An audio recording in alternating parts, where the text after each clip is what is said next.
It was an unseasonably warm October day, and the reek of rotting flesh carried on the autumn wind. I ventured outside to try and determine where that stench was coming from. Sensing that the wind and the reek carried something malign, I grabbed my handgun. At the end of the drive, I was assaulted by what I took for a group of meth heads, looking for a quick score to get their next fix. I warned them, and then again, but I was forced to act in self-defense. I ran back up the drive just in time to see more junkies breaking in and making their way inside. And that smell, God, it was overpowering. I only had 8 rounds left, but I had left a few mags on the table. If I could just get there before those nutcases got to my family.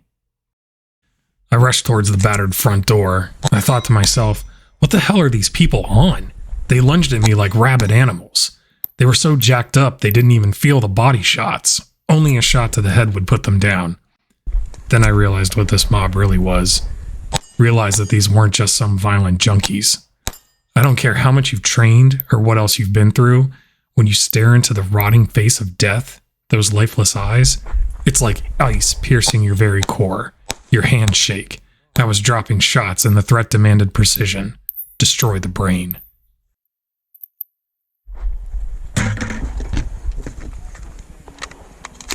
I could see more of them outside, but where was my family? I grabbed my rifle and went out the window to the roof to clear the rest. Barbara! They're coming to get you, Barbara! Carl! They had my family cornered. I choked down the panic and my aim was true. I wasn't letting these monsters touch them.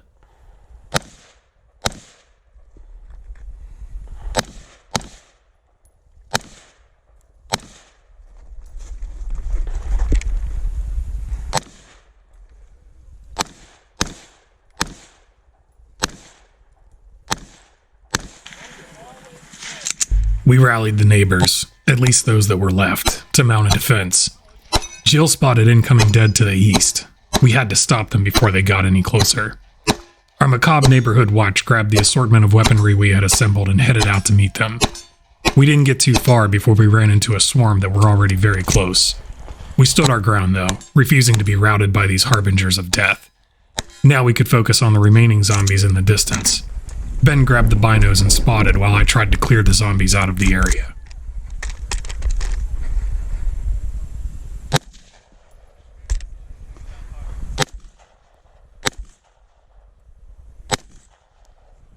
On at 16. Roger.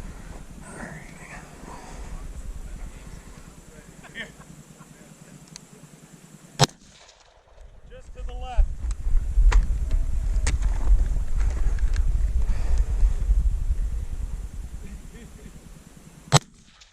High, half a target.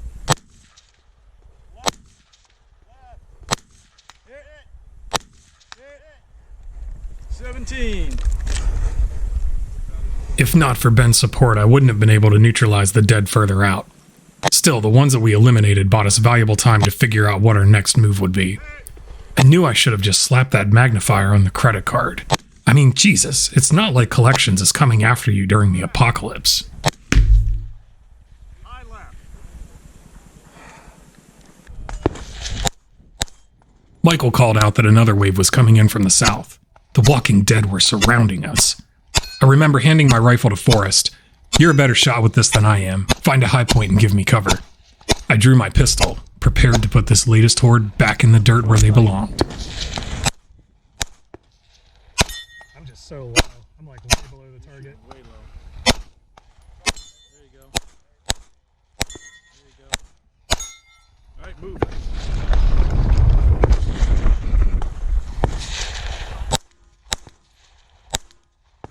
Under up.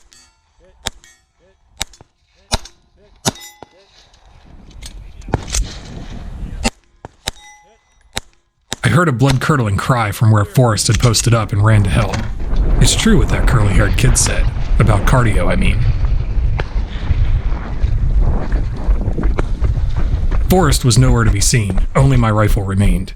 I grabbed it, slapped in a fresh mag, and set to work determined not to lose anyone else. All right, 100. Gotta go in order.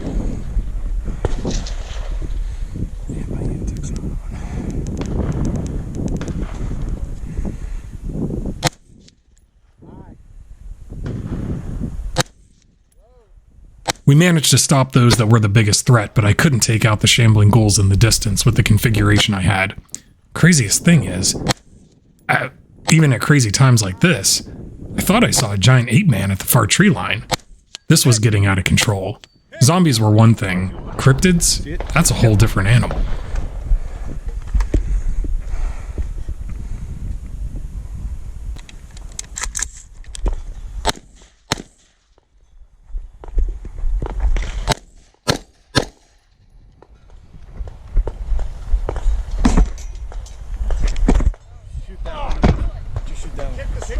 It was becoming rapidly apparent that we couldn't hold this position.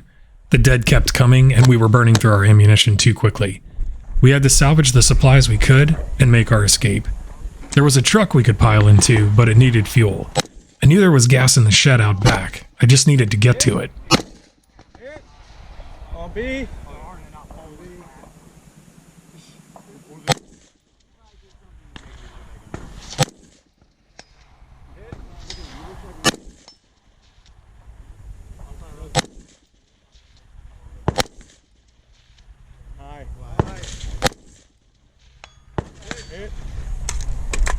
Clear.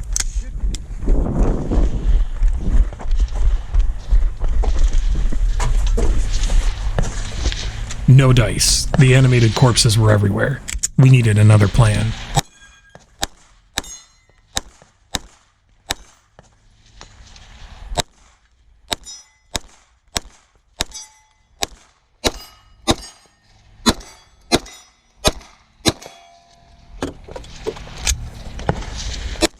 In between bites of his Twinkie, some cowboy in the group said he knew of a safe house where we could resupply and hole up. Supposedly there were even some buses there. Maybe we could give those a Mad Max makeover to get away.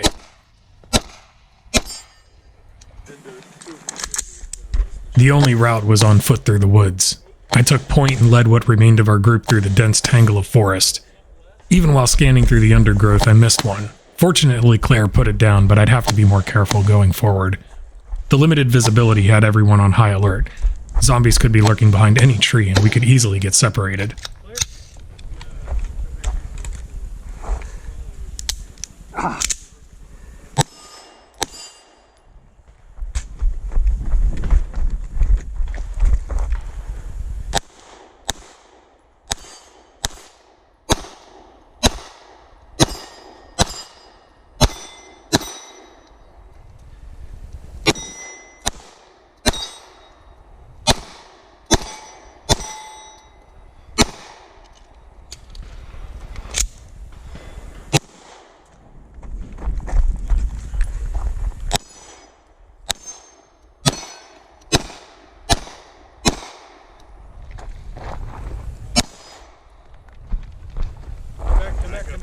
Oh wait.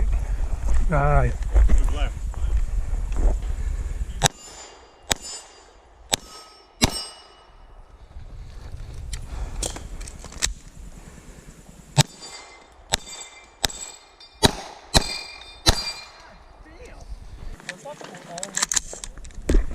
Finally, we reached the tree line and arrived at the safe house.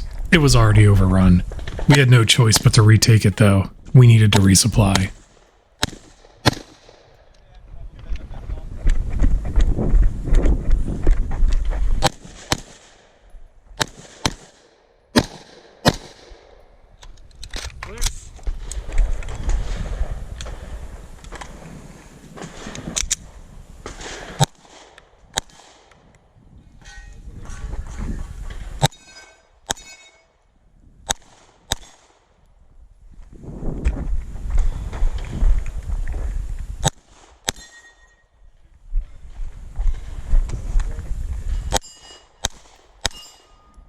At last, we could rest and gather our strength. What was going to be our next move, though? How big was this thing? Was anywhere safe? Someone said we should head to the CDC to find out what was going on. Then I heard we should make our way to the Great Lakes. Another cheerily shouted, "Pacific Playland?"